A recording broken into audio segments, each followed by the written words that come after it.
संतोष नगर में recently reported एक rape case के सिलसिले में है। ये केस पिछले साल अप्रैल 2012 में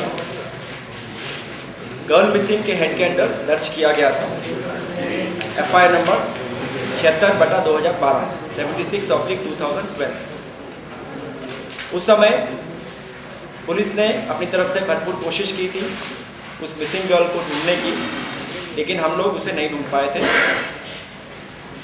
उसके बाद इस साल इसी महीने 5 तारीख को जो मिसिंग गर्ल थी वो अपनी मदर के साथ, अपनी माँ के साथ संतोष नगर पुलिस स्टेशन में आई और उन्होंने एक कंप्लेंट दर्ज कराई, जिसके तहत उन्होंने बताया कि 17 महीने से वो किसी ने उनको ज़बरदस्ती अपने साथ रखा हुआ था और उनके साथ उन्होंने गलत हरकत की। इसके बाद इमीडिएटली उसी दिन पुलिस ने मिसिंग गर्ल केस के सेक्शंस को बदली किया और उसमें 376, 341, 323, 506 जिसका मतलब होता है कि किडनैपिंग, गलत तरीके से किसी को कैद में रखना, पिटाई करना और रेप और क्रिमिनल अमेंडमेंट एक्ट 2013 जिसको कि हम आम पॉपुलर भाषा में निर्भया एक्ट भी बोलते हैं, उसमें ऐड किए गए, जोड़े गए।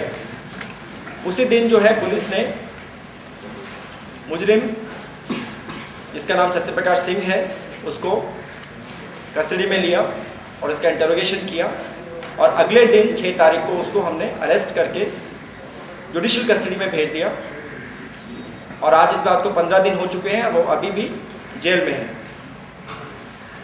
From where he was taken into custody? From his house.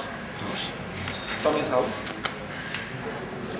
उसके बाद जो है पुलिस इस केस में पूरी तरह से छानबीन कर रही है।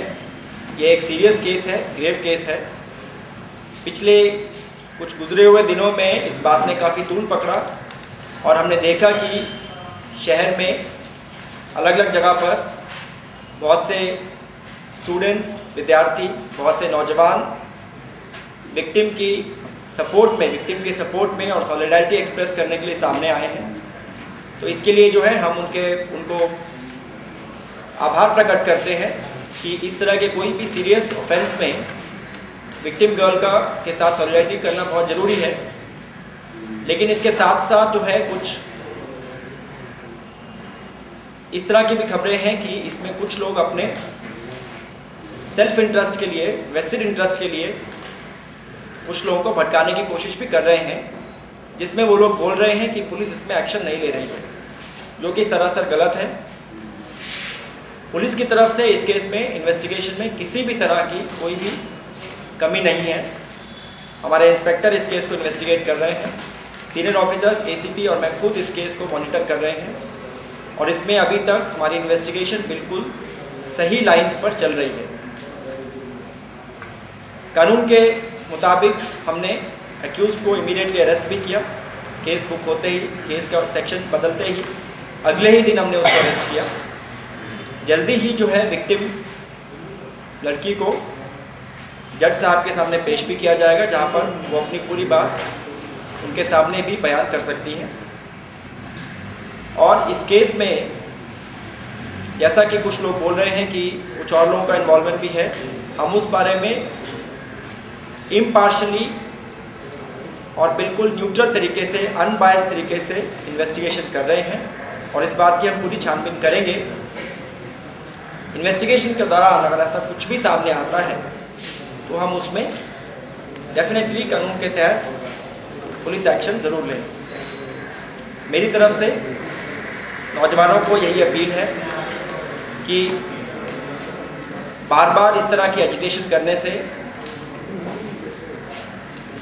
जो विक्टिम गर्ल है उसकी प्राइवेट लाइफ भी बिगड़ती है, उनको डिस्टर्बेंस होती है, अफवाहों का दौर भी चलता है, र्यूमर्स फैलती हैं, सोसाइटी में कन्फ्यूजन क्रिएट होता है और जो असल बात है, जो सच्ची बात है वो सामने नहीं आ पाती है।